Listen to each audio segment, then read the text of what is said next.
संजय दत्त को लेकर अब उनकी फैमिली की तरफ से ऑफिशियल स्टेटमेंट आया है। कहां उनका ट्रीटमेंट हो रहा है, कब वो अब्रॉड जाएंगे अपने ट्रीटमेंट के लिए और क्यों हॉस्पिटल में जब संजय दत्त अभी एडमिट है तो मान्यता उनके साथ नहीं है। इस पूरी बातों का जवाब देते हुए संजय दत्त की वाइफ मान्यता दत्त ने एक ऑफिशियल स्टेटमेंट जारी किया है, जिसमें उन्होंने कहा है कि संजय दत्त इस वक्त कोकिलाबेन हॉस्पिटल में अपना ट्रीटमेंट करवा रहे हैं।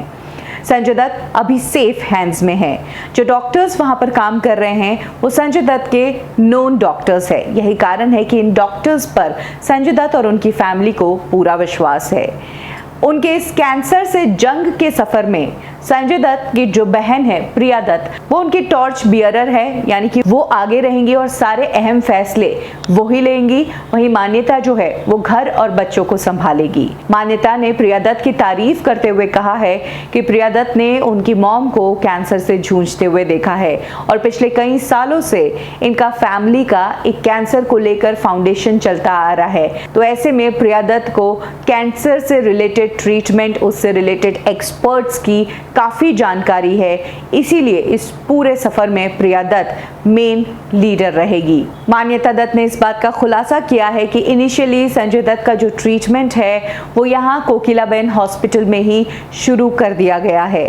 हालांकि मान्यता दत्त संजय दत्त के साथ हॉस्पिटल में नहीं रह पा रही है, क्योंकि मान्यता दत्त हाल ही में दुबई से लौटी हैं। पिछले कुछ समय से वो बच्चों के साथ दुबई में थी। लॉकडाउन के चलते वो वहीं फंस गई। लेकिन जब मान्यता को संजय दत्त की इस हालत के बारे में पता चला तो मान्यता दत्त तुरंत अपने बच्चों को लेकर इंडिया आ गई। कोविड गाइडलाइंस के चलते कुछ समय उन्हें क्वारंटाइन में रहना पड़ेगा, इसीलिए अभी वो संजय दत्त के साथ हॉस्पिटल में नहीं है। मान्यता ने यह भी कहा है कि फिलहाल संजय दत्त यहीं से ट्रीटमेंट लेंगे, लेकिन आगे उन्हें अब्रॉड जाना है या कहां जाना है, इसके एक्शन प्लान पर अभी डॉक्टर्स से बातचीत चल रही है। डॉक्टर्स से जानकारी लेने के बाद और राय मशवरा लेने के बाद ही वो डिसाइड करेंगे कि कोविड के चलते संजय दत्त के लिए क्या कदम उठाना सेफ है। मान्यता दत्त ने इस बात को भी क्लियर किया है कि संजय दत्त की स्टेजेस के बारे में स्पेक्युलेट करना बंद कर दे। उनकी हेल्थ से रिलेटेड जो भी जानकारी होगी वो फैमिली की तरफ से आएगी और उसी को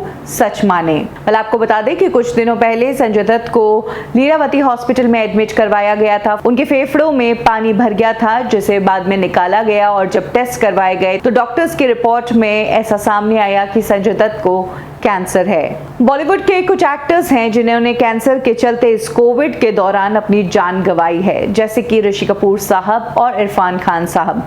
दोनों ही अपने कैंसर का ट्रीटमेंट करवाकर इंडिया लौट चुके थे और काम पर भी लौट गए थे। लेकिन कहते हैं कि कोविड के चलते इम्यूनिटी बहुत बड़ा रोल प्ले करती है और अगर इम्यूनिटी कम होती है तो उन लोगों को ये कोविड ज्यादा इफेक्ट करता है। ऐसे में अब संजय दत्त की फैमिली फूक फूक कर कदम उठा रही है, क्योंकि कोविड चल रहा है और जाहिर सी बात है कि संजय दत्त की इम्यूनिटी भी अभी कम होगी।